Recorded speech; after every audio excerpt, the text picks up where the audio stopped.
대한민국 근현대사를 성경적 세계관으로 알리고 전하는 대한역사문화원의 한국 근현대사 바로 알기 특강입니다. 자유를 위해 부름받은 사람 세 번째 이야기. 대한민국 건국의 밑그림 기독교 입국론입니다. 한성 감옥에서 이승만은 철저한 지도자 훈련 코스를 이수하는 중입니다. 그 시작이 기독교 개종이죠. 이 놀라운 사건 이후 이승만은 세상을 보는 안목이 달라졌습니다. 그리고 그의 꿈도 완전히 달라졌죠. 주자 성리학의 가르침이 세상 전부인 줄 알던 어린 시절, 충신이 되는 것이 그의 꿈이었다면 기독교인이 되고 난 후 그의 꿈은 너무나 위대한 것으로 바뀌어 있었습니다.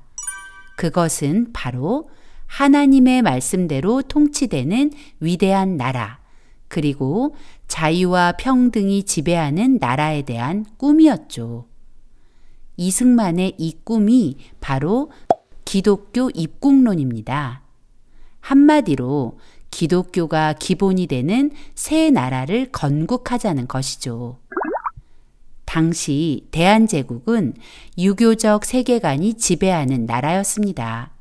나라가 망해가면서도 여전히 신분제의 벽을 넘지 못하고 무능하고 욕심 많은 왕에 정직한 척하지만 썩어 있는 선비들, 그리고 나라에 대해서는 무관심한 백성들, 이런 조건들이 모여 멸망이 코앞에 닥친 상태였습니다.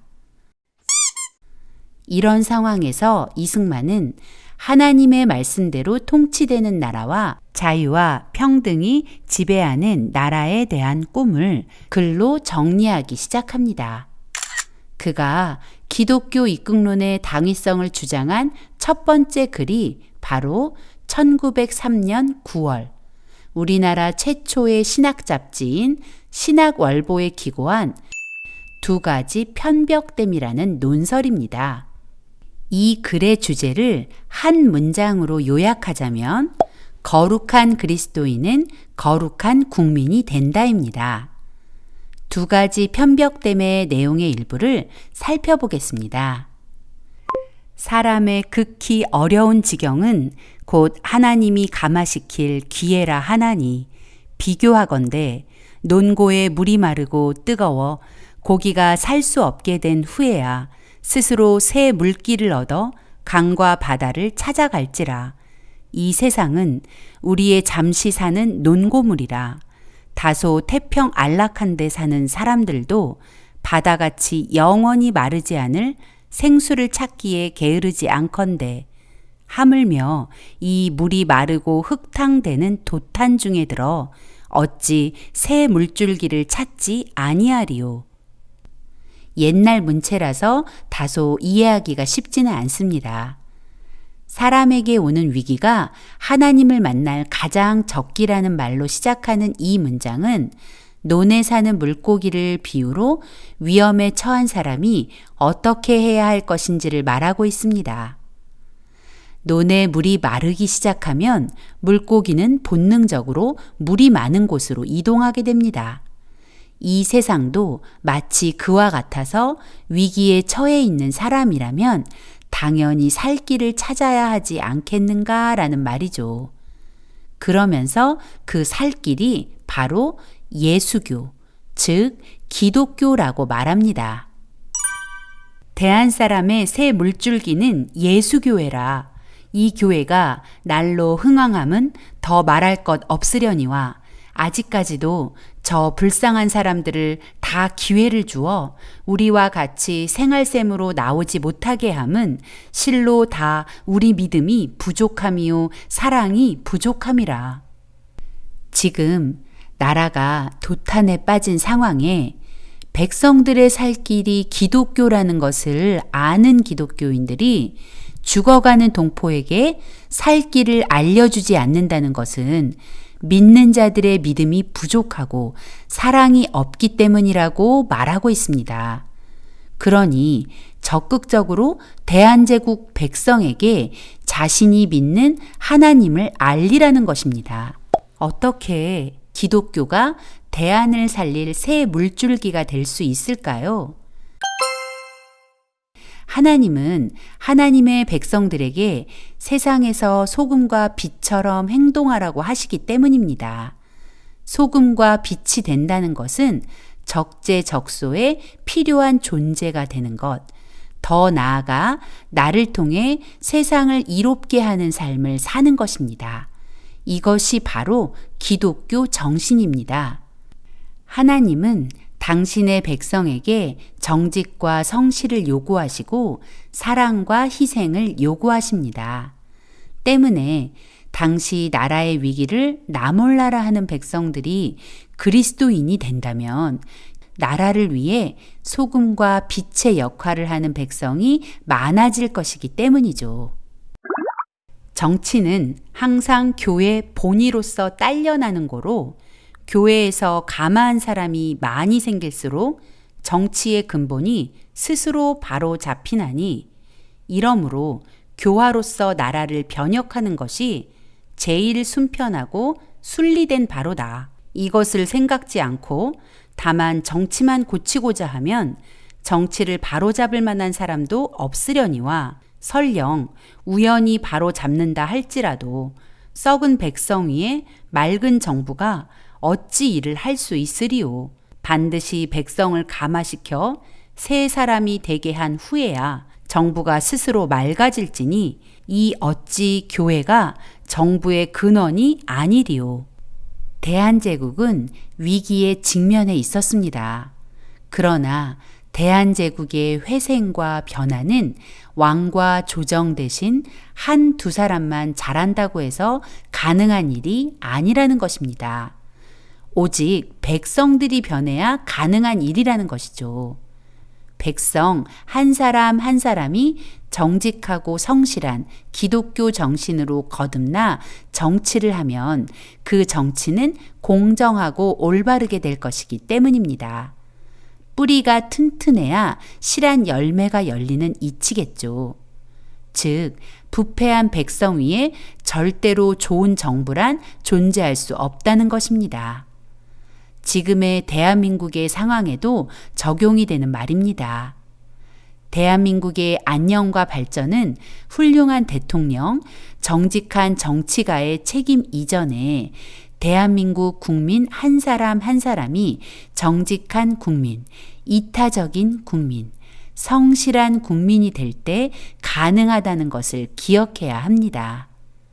기독교인이 된다는 것은 하나님의 법에 순종하는 거룩한 성도가 되는 것이고 그 거룩한 성도가 대한민국의 거룩한 국민이 되어 나라를 살리고 국민을 살릴 신의 한 수라는 것을 이승만은 말하고 있는 것입니다. 그리고 같은 해 11월 이승만은 신학월보에 교회 경략이라는 글을 기고해 더 구체적으로 기독교 입국론에 대해 이야기합니다. 거룩한 성도로 거듭난 백성은 이제 힘을 합하여 이 위기를 극복하고 영국, 미국과 같은 나라가 되어야 한다고 말합니다. 당시의 사람들이 들었다면 허풍쟁이 같다고 생각할 말입니다. 영국과 미국이 어떤 나라입니까? 그 당시 전 세계 나라 중 1, 2위의 강대국이었습니다. 대한제국은 어떤 수준이었을까요? 중간이라도 되었을까요? 아니죠. 형편없이 가난하고 세계 정세에도 어두워 러시아와 일본이 대안을 서로 차지하겠다고 으르렁거리는 틈바구니에서 어찌할 바를 모르고 있었죠. 나라가 이 지경인데 세계 1등 국가를 꿈꾼다는 것이 어떻게 가능했을까요? 더구나 이승만은 지금 왕좌에 앉아 있는 것이 아니라 한성 감옥에서 종신형을 선고받고 수감된 상황이었다는 것이 더 우리를 놀라게 하는 대목이죠. 자신의 석방과 생명을 걱정해야 하는 처지에 세계 1등 국가를 만들겠다는 생각은 도대체 어떻게 나온 것일까요? 네, 바로 하나님께로부터입니다. 그래서 이승만은 자신에게 꿈을 주신 하나님을 신뢰하며 우리 민족이 세계 1등 국가가 되어 우리가 받아 누린 자유를 세계 각국에 대한선교사를 파송하여 나누는 나라가 될 것을 천명한 것입니다. 이승만의 이 말을 정리해 보면 선진한국, 선교한국입니다.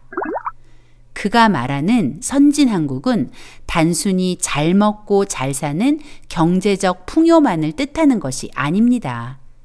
선진한국은 하나님의 말씀대로 통치되는 위대한 나라, 자유와 평등으로 지배되는 나라를 말하는 것입니다. 이 나라는 꿈만으로 이루어지지 않습니다. 반드시 꿈에 합당한 충성스러운 행동이 뒤따라야 합니다.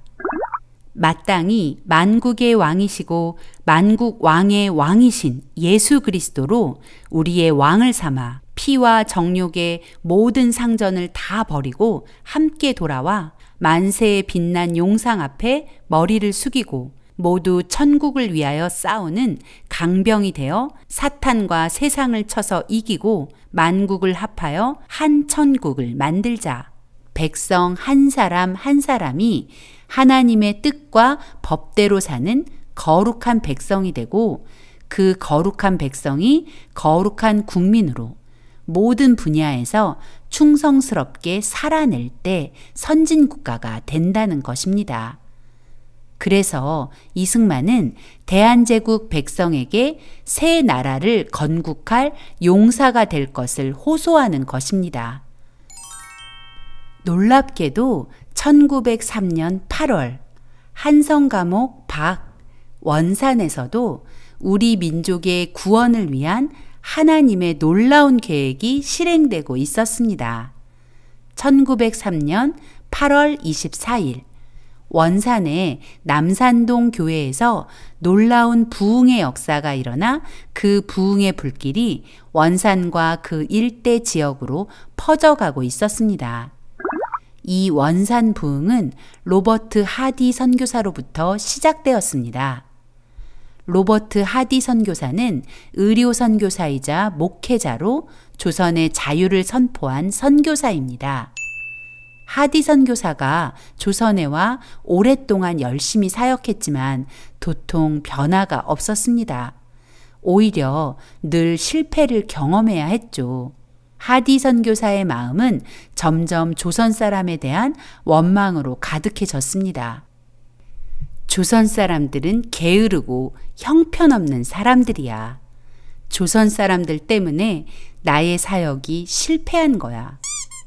하디 선교사가 점점 지쳐가던 어느 날 중국에서 사역하던 여러 명의 여성 선교사가 의화단 사건을 피해서 원산으로 피난하게 되었습니다. 여성 선교사들은 원산에서 머물며 기도 부흥 집회를 계획하고 말씀을 전할 강사로 로버트 하디 선교사를 초청하게 되었죠. 드디어 집회 당일 로버트 하디 선교사가 말씀을 전하는 시간이 되었지만 그는 입을 열지 못한 채 계속 서 있어야만 했습니다. 하디 선교사는 하나님께 도움을 요청했습니다. 그리고 그가 받은 응답은 회개하라는 것이었습니다. 너의 죄 때문에 조선 사람들이 하나님을 바라보지 않는 거였어. 네가 회개해야 해. 하디 선교사는 즉시 하나님 앞에 회개했습니다. 특별히 자신의 교만과 우월의식, 그리고 조선 사람을 존중하지 못한 죄 등을 아주 구체적으로 하나님과 그 자리에 모인 동료 선교사들 앞에서 고백한 것입니다. 그리고 주일 하디 선교사는 원산 남산동 교회에서 조선 성도들에게도 자신의 죄를 고백했습니다. 하디 선교사는 사실 모든 것이 끝이라는 마음을 가지고 강단에 선 것입니다. 자신이 조선 사람을 무시했다는 것을 그들이 안다면 조선 성도들은 자신을 용서하지 않을 것 같았습니다. 그럼에도 하디 선교사는 정직하게 자신의 지난 죄를 성도들에게 고백한 것입니다. 이제 다 끝났구나. 조선 사람들이 나를 증오하겠구나. 이제 조선 사역은 끝이로구나. 그런데 그 다음 주일부터 아주 놀라운 일이 일어났습니다. 성도들이 하디 선교사를 욕하고 떠나간 것이 아니라 오히려 서로 앞다투어 자신의 죄를 회개하기 시작한 것입니다. 원산의 성도들은 이제 거룩한 성도가 되었고 거룩한 백성이 되어가고 있었던 것입니다. 대안은 새로운 물줄기 기독교를 받아들여야 한다는 외침처럼 조선의 사람들이 거룩한 성도가 되고 나라를 새롭게 할 거룩한 백성이 되는 그 거룩한 일이 이미 원산에서 시작되고 있었던 것입니다. 원산의 이 놀라운 부흥의 불길은 장차 1907년 평양 대부흥까지 이어지고 조선 백성들을 점점 거룩한 백성으로 바꾸어 갔습니다. 사람의 눈으로 역사를 보면 우연이라고밖에 말할 수 없지만 하나님의 눈으로 역사를 보면 이승만의 기독교 입국론의 위대한 꿈과 원산 대부흥은 하나님의 정확한 섭리라는 것을 알게 됩니다. 이렇게 조선 구원 프로젝트가 하나님의 인도하심에 따라 진행되고 있는 과정에서 1904년 러일 전쟁이 발발합니다. 러일 전쟁은 어느 날 갑자기 일어난 전쟁이 아닙니다. 이미 오래전부터 예견되던 전쟁입니다. 그 결정적 원인 제공자는 대한제국의 왕 고종과 조정의 대신들, 그리고 나라의 위기에 무관심한 백성들의 콜라보였습니다. 이승만은 한성 감옥에서 러일 전쟁 발발 소식을 듣고 그동안 준비하던 한영사전 제작 작업을 중단하고 독립정신을 집필합니다. 이승만은 독립정신을 통해 대한제국의 백성을 향해 모든 백성이 각자의 책임을 깨닫고 나라에 대해 책임감을 가질 것을 촉구합니다. 만약 그 책임을 다하지 못하면 나라를 잃게 될 것이라고 경고하며 스스로 독립에 대한 굳은 의지가 있어야 나라의 독립을 지킬 수 있다며 백성 각자의 독립정신을 요구하고 있습니다. 이승만은 독립정신의 첫머리에 대한제국은 3천만 백성을 싣고 폭풍우를 만나 표류하는 배와 같다고 하면서 나라가 왜 이렇게 위태로워졌는지 알아야 하고 또 정신을 차리고 힘을 합쳐 각자 책임을 다해 살 길을 찾아야 한다고 했습니다. 대안은 3천만 백성을 싣고 폭풍우 몰아치는 바다 위에 표류하는 배, 생사와 나라의 존망이 위급한 지경이다. 모두 나라를 구하기 위해 나서야 한다. 위태함과 그 이유를 분명히 알아야 한다. 이승만은 이 위급함에서 벗어나기 위해 백성 각자의 독립정신을 강조하는 것입니다. 그리고 결론으로 독립을 지키기 위해 반드시 지켜야 할 6대 강령을 발표하여 대한제국 백성들이 실천하기를 촉구합니다. 6대 강령을 살펴보겠습니다. 첫째, 우리는 세계에 대해 개방해야 한다. 둘째, 새로운 문물을 자신과 집안과 나라를 보전하는 근본으로 삼아야 한다. 셋째, 외교를 잘해야 한다. 넷째, 나라의 주권을 소중히 여겨야 한다. 다섯째, 도덕적 의무를 소중히 여겨야 한다. 여섯째, 자유를 소중히 여겨야 한다는 내용입니다. 그리고 이렇게 결론을 맺습니다. 세계 문명국 사람들이 기독교를 사회의 근본으로 삼고 있으며 그 결과 일반 백성들까지도 높은 도덕적 수준에 이른 것이다. 지금 우리나라가 쓰러진 데서 일어나려 하며 썩은 곳에서 싹을 틔우고자 애쓰고 있는데 기독교를 근본으로 삼지 않고는 온 세계와 접촉할지라도 참된 이익을 얻지 못할 것이다. 신학문을 아무리 열심히 배워도 그 효력을 얻지 못할 것이며 외교를 위해 아무리 힘써도 돈독한 관계로 발전하지 못할 것이다. 나라의 주권을 소중히 여겨도 서양의 앞선 나라들과 대등한 지위에 이르지 못할 것이며 도덕적 의무를 존중해도 사회 기풍이 한결같지 않을 것이며 자유를 소중히 여겨도 자유의 한계를 몰라 어려움에 직면할 것이다. 그러므로 우리가 기독교를 모든 일의 근원으로 삼아 자기 자신보다 다른 사람을 위해 일하는 자가 되어 나라를 한마음으로 받들어 우리나라를 영국과 미국처럼 동등한 수준에 이를 수 있도록 최선을 다해야 할 것이다. 독립정신은 모두 50개의 주제로 구성되어 있습니다. 이 책에서 이승만은 독립과 관계된 다양한 내용들을 정리해 놓았습니다.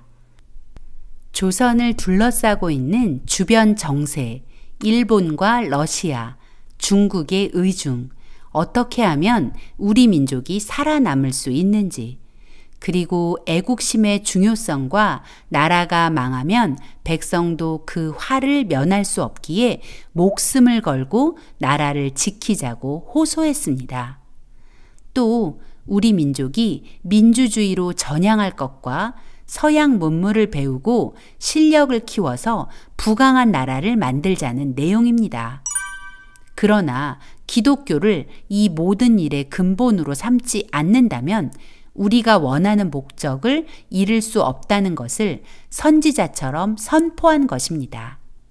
즉, 독립정신이 강조하는 결론은 우리가 나라의 위기에 책임을 지고 나라를 지켜내기 위해서 우리는 동양 최초의 기독교 국가를 만들어 선진왕국과 선교왕국의 사명을 감당해야 한다는 것입니다. 1904년 쓰여진 이승만의 독립정신은 오늘의 우리에게도 여전히 유효합니다. 대한민국 역시 아주 위험한 지경에 처해 있습니다. 이 위기는 어떤 특정한 사람만의 책임이 아닙니다.